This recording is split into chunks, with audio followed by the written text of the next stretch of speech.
Now, our breakfast speaker this morning is Greg Wrightstone. And Greg Wrightstone has written a book called Inconvenient Facts, the Science Al Gore Doesn't Want You to Know. Now, in this book, he proposes doing away with all air transportation, rebuilding all buildings in the country to make them green, and eliminating cow fat. Oh, wait a minute. Scratch that. That's somebody else. Actually, Greg had the opportunity to appear before a House committee. Daryl Metcalf, who's going to be on our next panel, invited him here to Harrisburg to come and talk to his committee. And Greg, being a geologist, did something that drives the left absolutely crazy. He came armed with facts. And he separated fact from fiction. This did, as you can imagine, not go over well with the left or the mainstream media. But Greg has written this book. It's become a bestseller in a number of categories.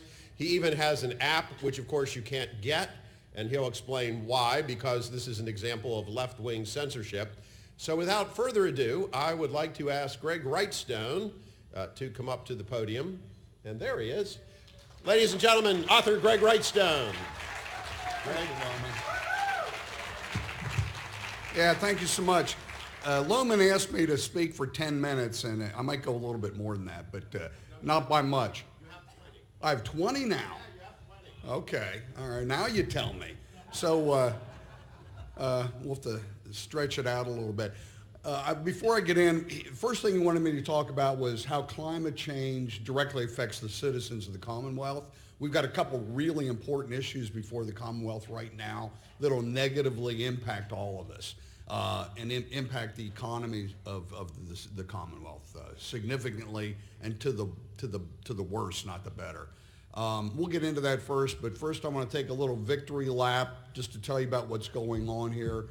I spoke here last year to the Pennsylvania Leadership Conference. It was shortly after the publication of my book, and I've got so many of you out there that have bought the book, have supported me. You've got the app. If you got it before Apple took it down, we'll talk a little bit about that in a moment. But PLC and the attendees have been so supportive of me and my app and the book and my message, and I want to thank you all that have been there. I know we've got many people out there. I can see 10 people that have actually bought 20 or more copies of the book to pass out to people. And just to let you know, we're actually considering turning this book into a textbook for homeschoolers, and I'd like to get, if you have some thoughts about that. I was just on the Blaze TV Thursday morning, and the host there said, I homeschool my children and I use your book as my textbook for the subject because it's so full of facts and information. So I'm empowered by that. We need to get this information out there that's unbiased, unvarnished, not tainted by this climate alarmism, but rather just talk about the science, the facts, and the data. So we published it over a year ago. Recently, we've had some important things going on. We rolled out a smartphone app for the phone. Apple approved it February 1st.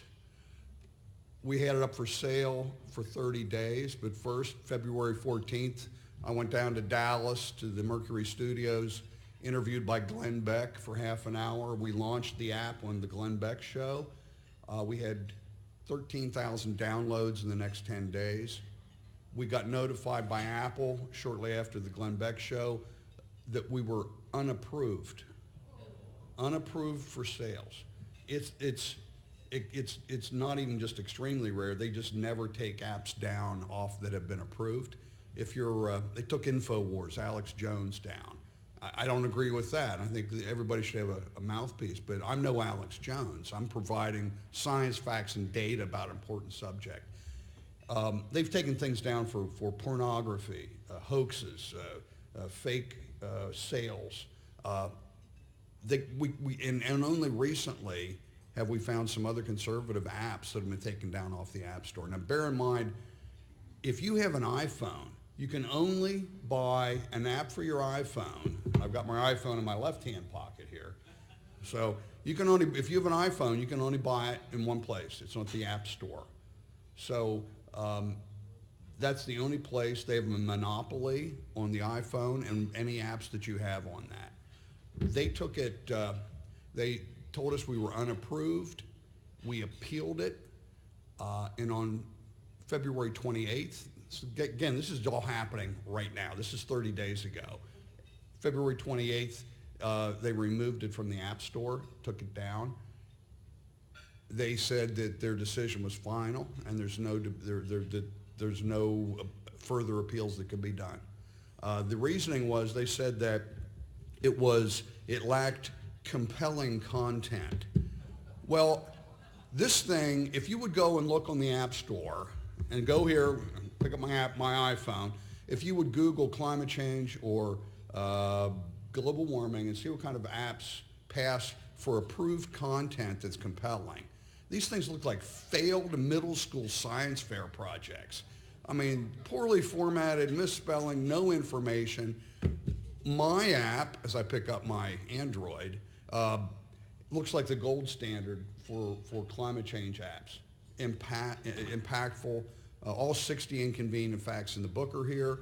I've created original videos that are actually pretty cool if you want to go and check it out. If you have an iPhone, too bad for you. If you have an Android, you can search for inconvenient facts and go get it. So this thing is, they said it lacked compelling content. The problem wasn't that it lacked compelling content. It was that the content was too compelling.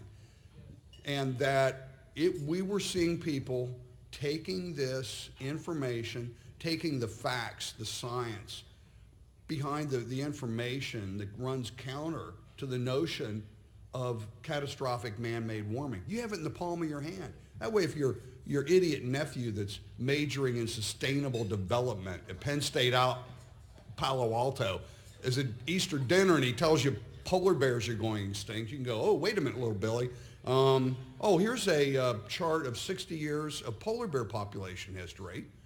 And he goes, oh, what's the source for that? And you can click on here. Oh, Susan Crockford, the preeminent polar bear expert in the world. Oh, well, that's the power it has. You can have this in the palm of your hands. And you can confront these people. And I've had so many people talk to me about how they've used the app in talking with people. And when I travel around the country, I'm in the airport talking to people about this.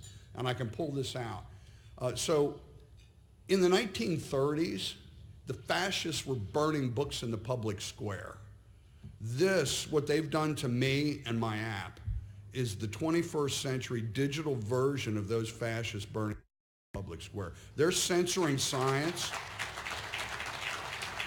They want to shut me up and people like me, anything that runs counter to catastrophic man-made warming. I just testified, like Loman just talked about, last week, and thank you to Daryl Metcalf, where I know he's out in the audience here, for having me there, chairman of the House Energy Resources Environment Committee, for having me there. The Democrats in the room and some of the Republicans had never heard a rational, this was billed, bear in mind, prior to me getting up and speaking, this was billed as a science denier addresses the state government. I was called a science denier.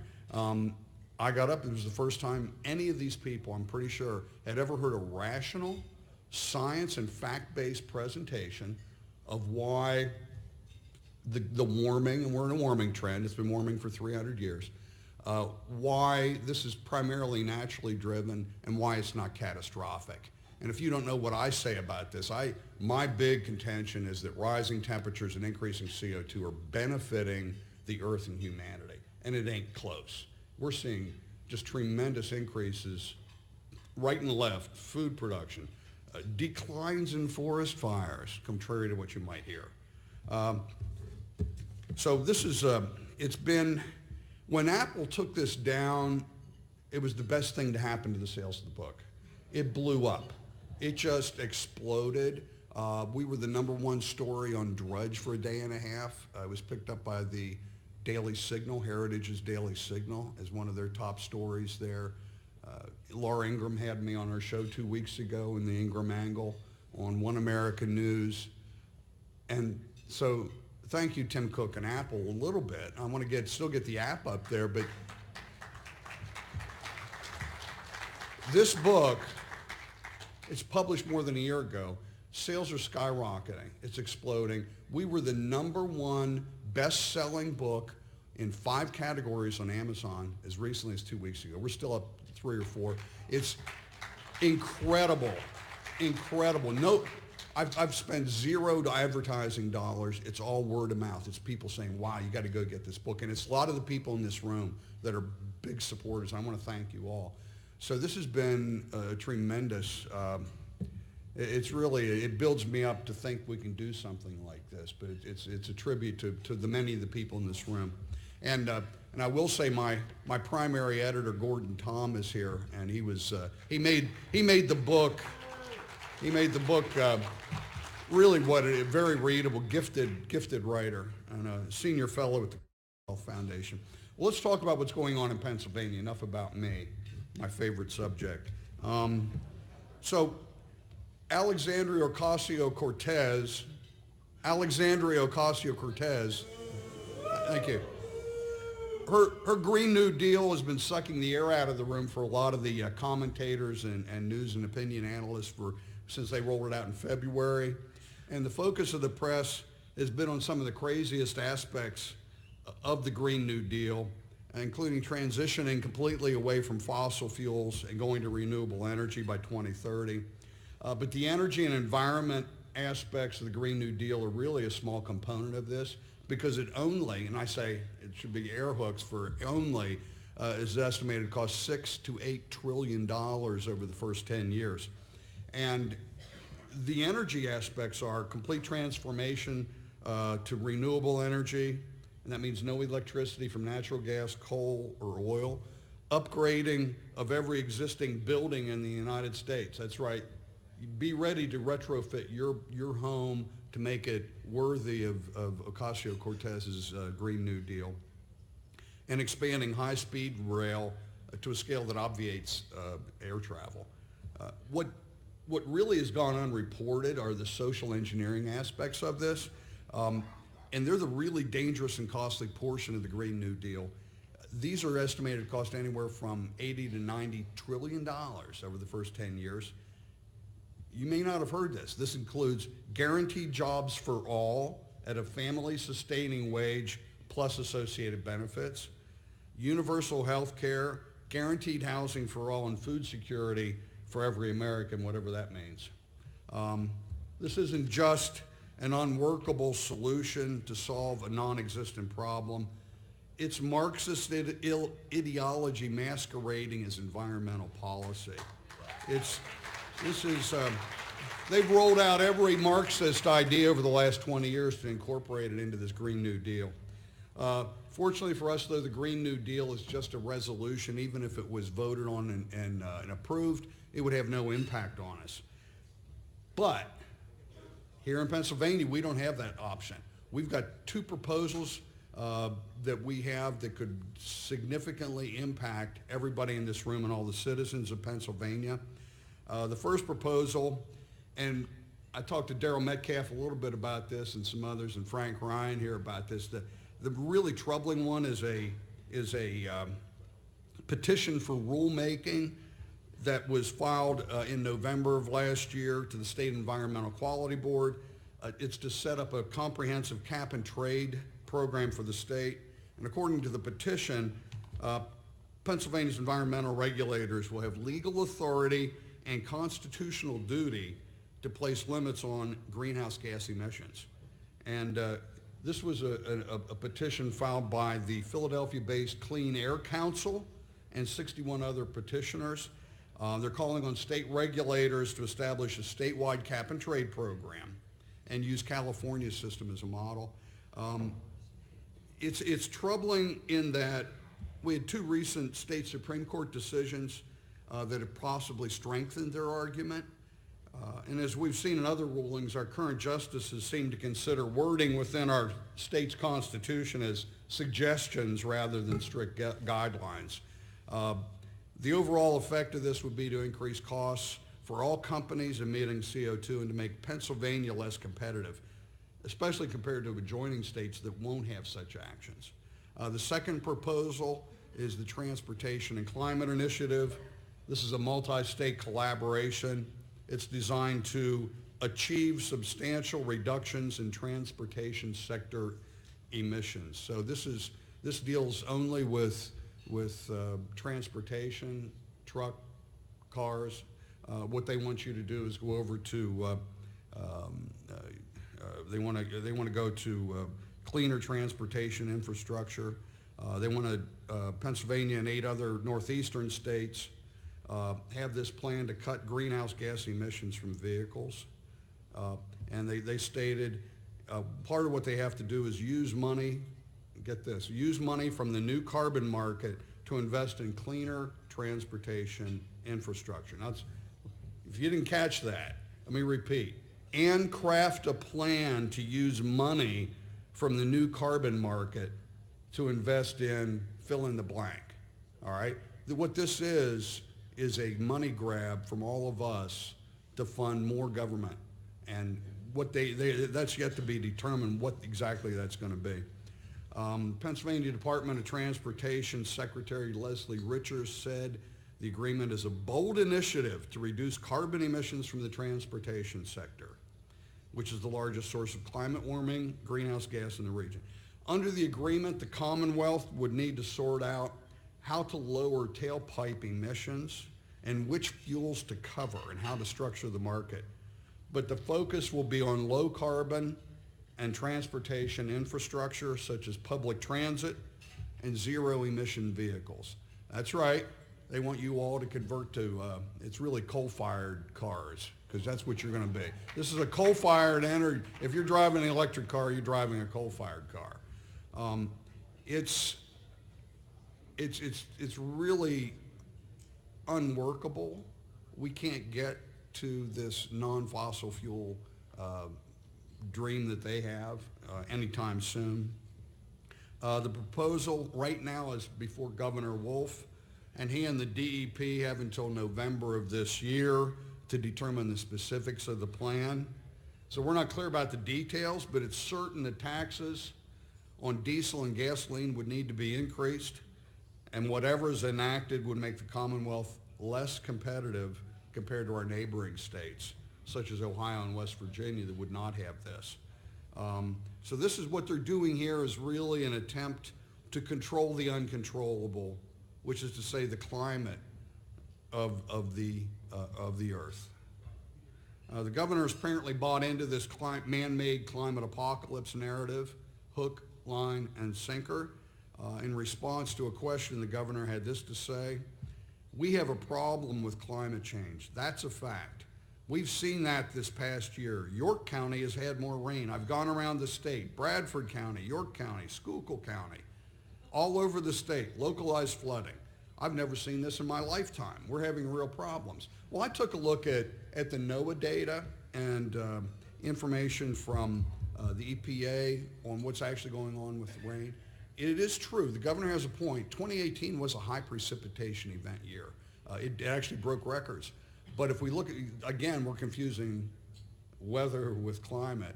What you need to do is put this into the long-term perspective. And if we look at the long-term perspective, we see that really rain and precipitation in the state of Pennsylvania has not been increasing. In the 2018 appears to be an aberration. And I looked at the big rain events over the last 40 years and found they peaked in 1940s and 50s. In the committee hearing, I was asked, well, can you explain the difference between climate or weather and climate? And I said, well, if you're a climate alarmist, if it's March 4th and it's 90 degrees, that's climate. And if you're a climate alarmist and it's 6 degrees on March 4th, that's weather. So, because they always say, well, if it's 90 degrees, that's proof of global warming. But here the governor makes that mistake of conflating weather and short-term events with a long-term plan. These two proposals have negative ramifications for the citizens in the Commonwealth.